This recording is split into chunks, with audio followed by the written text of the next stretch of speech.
વડોદરા શહેર આજે ધાર્મિક ઉર્જાથી ઓતપ્રોત બન્યું હતું.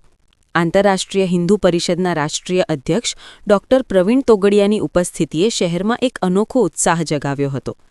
માંડવી વિસ્તારમાં આવેલા વિઠ્ઠલ ભગવાનના મંદિરે ડોક્ટર તોગડિયાએ આરતી કરી, પ્રાર્થના કરી અને હિન્દુ સમાજની એકતા માટે સંકલ્પ વ્યક્ત કર્યો. મંદિર પરિસરમાં કાર્યકર્તાઓ દ્વારા તેમનો શાલ ઓઢાવી સન્માન કરવામાં આવ્યો, જ્યાં ધાર્મિક ભાવનાઓનો માહોલ જોવા મળ્યો. ત્યારબાદ ડભોઈ રોડ પર યોજાયેલા કાર્યકર્તા સંમેલનમાં તેમણે હિન્દુ સુરક્ષા અને સમૃદ્ધિના મુદ્દાઓ પર ભાર મૂક્યો. દેશભરમાં દર મંગળવાર અને શનિવારે સાંજે હનુમાન ચાલીસાના પાઠ કેન્દ્રો શરૂ કરવાની જાહેરાત કરતા તેમણે કહ્યું કે આ અભિયાન હિન્દુ સમાજને જાગૃત, સંગઠિત અને સંસ્કૃતિ સાથે જોડાયેલો રાખવાનો સંકલ્પ છે. દરેક શહેર અને ગામમાં હનુમાન ચાલીસા કેન્દ્રો સ્થાપવાની આ પહેલને વડોદરામાં સમર્થન આપ્યું હતું. જ્યારે મીડિયા દ્વારા પૂછાયેલા પ્રશ્નો પર તેમણે કોઈ પ્રતિક્રિયા આપી નહોતી. વડોદરામાં અમારા ઠેક ઠેકાણે દર અઠવાડિયે હનુમાન ચાલીસા ચાલે છે. હવે વડોદરા શહેરમાં ધીરે ધીરે 500 જગ્યાએ હનુમાન ચાલીસા આ મંગળ કે શનિવાર સાંજે ચાલે.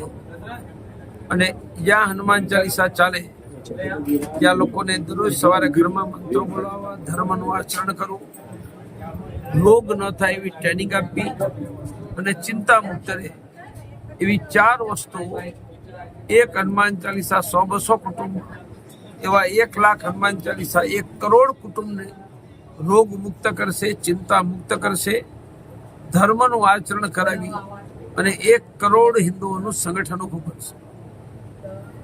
અત્યારે હાલ ગુજરાત પ્રદેશમાં નવી બોડી થઈ ગઈ છે ભાજપની, એની અંદર લઘુમતી મોરચાનો એક નવો એ બનાવવામાં આવ્યો છે. તમે એને કેવી રીતે જોઈશો? મને કાંઈ ખબર નથી. હું તો નવી બોડીના જે હિન્દુઓ છે એને શુભકામના આપીશ કે ખુશ રહો, આનંદ રહો, સેવા કરો. જય જય શ્રી રામ. વડોદરા શહેરમાં ગણપતિ આગમનને લઈને ઈંડા ફેંકવામાં આવ્યા. સરકાર નિષ્ફળ ગયા અને પોલીસ એના ઉપર પગલાં લેશે. પોલીસ તાકાતવાળી છે, એ બધું ઠીક કરશે. જે વિસ્તારમાં તમે અત્યારે આવ્યા છો ત્યાં દારૂ વેચાય છે, પોલીસ ધ્યાન રાખશે. પોલીસનું કામ છે. પ્રવીણભાઈ તોગડિયાનું થોડું કામ છે. જાઓ, ક્લિયર કરો.